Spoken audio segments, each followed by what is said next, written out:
तो नमस्कार दोस्तों, आप सभी का स्वागत है हमारे YouTube चैनल में। तो आज की वीडियो में हम बात करेंगे देश और दुनिया से जुड़ी तमाम छोटी और बड़ी खबरों के बारे में। तो वीडियो शुरू होने से पहले आपसे छोटी सी गुजारिश है कि आप हमारे पहले YouTube चैनल को सब्सक्राइब कर लीजिए और साथ ही बेल आइकन को दबा दीजिए ताकि आपको हर वीडियो को नोटिफिकेशन सबसे पहले मिल सके। तो चलिए आज की वीडियो शुरू करते हैं। तो आज की पहली बड़ी खबर है कि लाल कृष्ण आडवाणी से सीबीआई की स्पेशल कोर्ट ने पूछे करीब 100 सवाल। जी हां दोस्तों, को बता दूं कि बाबरी मस्जिद विध्वंस मामले में भारतीय जनता पार्टी यानी कि बीजेपी के वरिष्ठ नेता लाल कृष्ण आडवाणी की सीबीआई की स्पेशल कोर्ट में पेशी हुई। पेशी के दौरान लाल कृष्ण आडवाणी से कई सवाल पूछे गए थे।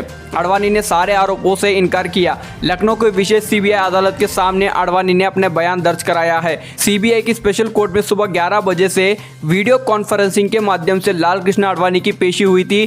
पेशी के दौरान लाल कृष्ण आडवाणी से 3:30 बजे तक सवाल पूछे गए। इस दौरान लाल कृष्ण आडवाणी से सीबीआई की स्पेशल कोर्ट के जज ने बाबरी विध्वंस मामले में करीब 100 सवाल पूछे, जिसमें आडवाणी ने सभी आरोपों से इनकार किया। आपको बता दूं कि अयोध्या में 1992 के विवादित ढांचा विध्वंस मामले में लाल कृष्ण आडवाणी का बयान लिया गया था। वीडियो कॉन्फ्रेंसिंग के जरिए आडवाणी का बयान रिकॉर्ड किया गया है। दरअसल सीबीआई ने लाल कृष्ण आडवाणी को ढांचा गिराने जाने के मामले में आरोपी बनाया था। बाबरी विध्वंस मामले में बीजेपी के नेता लाल कृष्ण आडवाणी ने लखनऊ की विशेष सीबीआई अदालत के सामने अपना बयान दर्ज कराया और सभी आरोपों से इनकार किया है।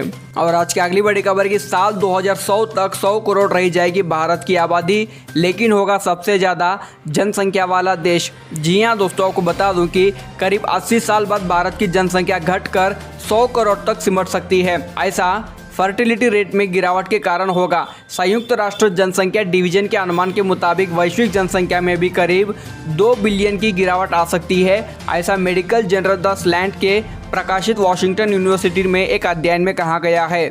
और पिछले 70 वर्षों में भारत कुल टोटल फर्टिलिटी रेट TFR के मामले में पहले से ही अद्भुत गिरावट का सामना कर रहा है। 1950 में फर्टिलिटी रेट 5.6% था, यानी एक महिला से औसतन 5.6 बच्चे होते थे। 2017 में संख्या घटकर 2.14 तक पहुंच गई। इस अध्ययन में अनुमान लगाया गया है कि भारत में साल 2100 तक कुल फर्टिलिटी रेट घटकर 1.29% हो जाएगा। सदी के अंत तक भारत की आबादी 300 मिलियन यानी कि 30 करोड़ तक कम हो जाएगी। रिपोर्ट कहती है कि भारत की फर्टिलिटी रेट में लगातार गिरावट आती रहेगी और साल 2100 तक यहाँ 1.29% तक पहुंच जाएगी। वॉशिंगटन यूनिवर्सिटी के institute for health matrix and evolution के रिसर्चर्स ने दर्शाया है कि 2017 में वैश्विक स्तर पर भी फर्टिलिटी रेट में गिरावट आएगी।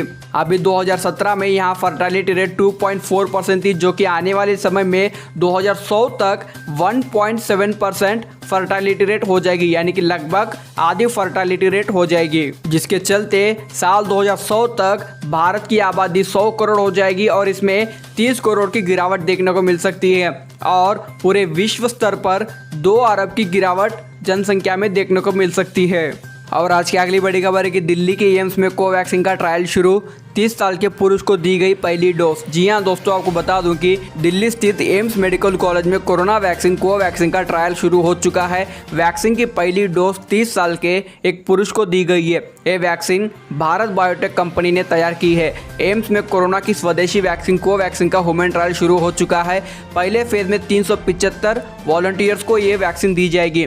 दिल्ली के एम्स में 100 वॉलंटियर्स पर इस वैक्सीन का ट्रायल होना है। इनमें से पहले 50 लोगों को वैक्सीन दी जाएगी। बताया जा रहा है कि वैक्सीन देने के बाद शख्स को 2 घंटे तक निगरानी में रखा जाएगा। इसके बाद उसे घर भेज दिया जाएगा। हालांकि घर पर भी वॉलंटियर पर 7 दिनों तक करीब से नज़र रखी जाएगी। एम्स में कोरोना वैक्सीन की पहली डोज 30 साल के एक स्वास्थ्य पुरुष को दी गई है। इसकी प्रारंभिक जांच और टेस्ट के बाद इस शख्स को ट्रायल के लिए चुना गया था। इस ट्रायल में हिस्सा लेने के लिए कई लोगों की जांच की गई थी। बता दें कि एम्स में फिलहाल वैक्सीन के ट्रायल के लिए 100 वॉलंटियर्स को चुना गया है। इनमें से पहले 50 वॉलंटियर्स को ही वैक्सीन की खुराक दी जाएगी। अगर रिजल्ट उत्साहजनक रहा तो फिर रिपोर्ट डेटा मॉनिटरिंग कमेटी को भेजा जाएगा। सब कुछ ठीक रहा तो बाकी बचे लोगों को भी वैक्सीन दी जाएगी। और आज की अगली बड़ी खबर है कि राजस्थान की लड़ाई दिल्ली ले जाने की तैयारी में राजस्थान के मुख्यमंत्री अशोक गहलोत राष्ट्रपति के सामने लगाएंगे गुहार। जी हां दोस्तों, को बता दूं कि कांग्रेस राजस्थान की लड़ाई जयपुर से दिल्ली ले जाने की तैयारी में है। शुक्रवार को राजभवन में गहलोत गुट के विधायकों के धरना देने के बावजूद अगर लगता है कि उनकी मांग की अनदेखी हो रही तो फिर कांग्रेस दिल्ली का रुख करेगी। मुख्यमंत्री अशोक गहलोत और उनका खेमा राष्ट्रपति रामनाथ कोविंद के समक्ष गुहार लगाएगा। इसके साथ ही गहलोत गुट के विधायकों की सड़क पर उतरने की भी प्लानिंग है। बता दें कि राजस्थान हाईकोर्ट से निराशा हाथ लगने के बाद अशोक गहलोत गुट के विधायक राजभवन पहुंचे हैं। सीएम अशोक गहलोत और उनके खेमे की मांग है कि राज्यपाल विधानसभा का सत्र जल्द से जल्द बुलाए। राज्यपाल कलराज मिश्रा ने राजभवन पहुंचे गहलोत गुट के विधायकों से भी मुलाकात की है।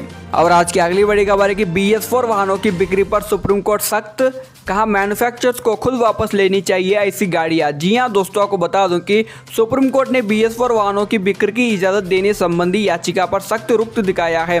कोर्ट ने कहा कि वह ऐसे वाहनों को वापस लेने का आदेश क्यों पारित करे। निर्माताओं को इसकी डेडलाइन पता थी तो उन्हें इसको वापस लेना चाहिए। इस मामले की अगली सुनवाई अब 31 जुलाई को होगी। गौरतलब है कि देश में BS6 वाहनों की बिक्री की शुरुआत और BS4 वाहनों की बिक्री पर रोक के बारे में एक जनहित याचिका दायर की गई थी। सुप्रीम कोर्ट ने वाहनों के रजिस्ट्रेशन के बारे में ब्यौरा देने के लिए सरकार को और समय दिया है। फाड़ा यानी कि federation of automobiles dealer association की तरफ से वकील के विश्वनाथ ने कहा कि हम डीलर हैं, हमारे पास काफ़ी वाहन ऐसे बचे हुए हैं जिनकी बिक्री लॉकडाउन की वजह से नहीं हुई है। हमें इस बात की इजाज़त दी जाए कि हम ये वाहन मैन्युफैक्चरर्स को वापस कर सके ताकि वो दूसरे देशों में इस वाहनों का निर्यात कर दे। अफ्रीका में ऐसे कई देश मौजूद है जहां अभी भी BS4 वाहनों की बिक्री की इजाज़त है। इस पर सुप्रीम कोर्ट ने कहा कि हम इस तरह का आदेश क्यों दें, मैन्युफैक्चरर्स को डेडलाइन तो पता होगी, उन्होंने इन वाहनों को वापस लेना चाहिए। इसके बाद सुप्रीम कोर्ट ने इस मामले की अगली सुनवाई 31 जुलाई तक टाल दी है। और दोस्तों को बता दूं कि दरअसल मामला यह है कि सुप्रीम कोर्ट ने BS4 वाहनों की बिक्री और रजिस्ट्रेशन के लिए 31 मार्च 2020 की डेडलाइन तय की थी। इस बीच 25 मार्च से देश भर में लॉकडाउन लागू हो गया। डीलरों के पास बड़ी संख्या में BS4 टू व्हीलर और 4 व्हीलर गाड़ियां बिक्री के लिए बची हुई थी। इसलिए डीलर BS4 वाहनों की बिक्री और रजिस्ट्रेशन की डेडलाइन बढ़ाने की मांग करते हुए सुप्रीम कोर्ट पहुंचे हैं। लेकिन अब सुप्रीम कोर्ट ने डेडलाइन बढ़ाने से इनकार कर दिया है और इसके बीच में डीलर्स लोग फंस गए हैं क्योंकि उनके पास ढेर सारी गाड़ियां ऐसी पड़ी हुई है और मैन्युफैक्चरर्स भी इन गाड़ियों को वापस लेने के लिए राजी नहीं हो रहे हैं, जिसके चलते ये याचिका दायर की गई थी। लेकिन सुप्रीम कोर्ट ने अब इस याचिका की सुनवाई 31 जुलाई तक टाल दी है।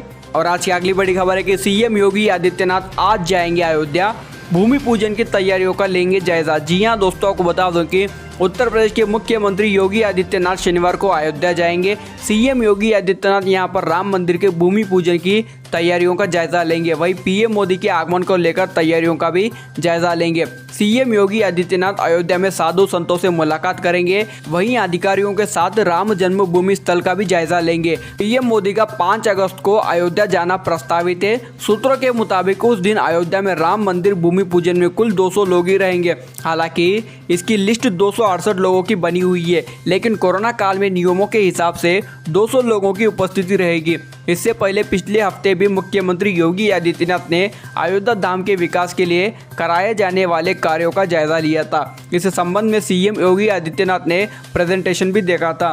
इसी दौरान CM योगी आदित्यनाथ ने कहा था कि अयोध्या नगरी में आने वालों को कोई दिक्कत नहीं होनी चाहिए। CM योगी आदित्यनाथ ने कहा कि अयोध्या नगरी के विकास के सभी काम योजना बनाकर चरणबद्ध तरीके से किया जाए। अयोध्या नगरी का विकास इस प्रकार से किया जाए यहाँ आने वाले श्रद्धालु को कोई दिक्कत ना हो। और आज की अगली और आखिरी बड़ी खबर है कि अमेरिका में एक दिन में रिकॉर्ड 76,000 कोरोना के मामले आए सामने। ट्रंप ने डाला पार्टी का कन्वेंशन। जी हां दोस्तों, को बता दो कि अमेरिका में कोरोना वायरस के कारण हालत लगातार बद से बदतर होते जा रहे हैं। पिछले 24 घंटों में अमेरिका में 76,000 से अधिक कोरोना वायरस के मामले सामने आ चुके हैं, जो कि एक रिकॉर्ड बन चुका है। इसके साथ ही अमेरिका में कुल मरीजों का आंकड़ा 4 मिलियन यानी कि 40 लाख तक पहुंच गया है, जो कि दुनिया में सबसे ज़्यादा है। अमेरिका में शुरुआत में लगातार कई मामले सामने आ रहे थे और मौतों का आंकड़ा भी तेजी से बढ़ रहा था, लेकिन अब अमेरिका में कोरोना की दूसरी लहर चल पड़ी है, जिसमें हर रोज नए मामलों का रिकॉर्ड टूट रहा है। पिछले 24 घंटों में अमेरिका में कोरोना वायरस के कारण 1225 लोगों की मौत हो चुकी है। जॉन हॉपकिंस यूनिवर्सिटी के अनुसार अमेरिका में अब कुल केस की संख्या 40,35,000 के करीब चली गई है, जबकि मौतों का आंकड़ा 1.5 लाख के करीब पहुंचने वाला है। अमेरिका में पिछले कई दिनों से हर रोज 65,000 से अधिक मामले की रिपोर्ट की जा रही है। अमेरिकी राष्ट्रपति डोनाल्ड ट्रंप ने इसके पीछे अधिक टेस्टिंग को मुख्य कारण बताया है। अमेरिका में अभी कोरोना वायरस का संकट है, लेकिन नवंबर में होने वाले चुनाव की तैयारियां भी जारी है। इसी बीच अमेरिकी राष्ट्रपति डोनाल्ड ट्रंप ने ऐलान किया है कि अगस्त में होने वाले रिपब्लिकन पार्टी का कन्वेंशन इस बार नहीं किया जाएगा, अभी उसे टाल दिया गया है। डोनाल्ड ट्रंप ने कहा कि मौजूदा हालत को देखते हुए इसे टालना ही बेहतर होगा, क्योंकि लोगों की जान की बात है। और दोस्तों, इसी के चलते आपको बता दूं कि देश में कोरोना वायरस के कुल मामले 12,87,945 के पार चले गए हैं और इनमें से करीबन 8,17,208 लोग ठीक भी हो चुकी है और 30,601 लोगों की अब तक जाने जा चुकी है। पूरे विश्व भर में कोरोना वायरस के कुल मामले 1,55,00,000 के पार चले गए हैं और इनमें से करीबन 88,70,000 लोग रिकवर भी हो चुके हैं और 6,34,000 लोगों की पूरे विश्व भर में अभी जान जा चुकी है। तो दोस्तों, इसी के चलते आज की तमाम छोटी और बड़ी खबरें यहीं पर समाप्त होती है। वीडियो पसंद आए तो ज़रूर लाइक कीजिए, शेयर कीजिए और ऐसे ही ताज़ा तरीन खबरें देखने के लिए आज़ाद भारत यूट्यूब चैनल को सब्सक्राइब कीजिए। वीडियो देखने के लिए आपका बहुत बहुत धन्यवाद। जय हिंद, वंदे मातरम।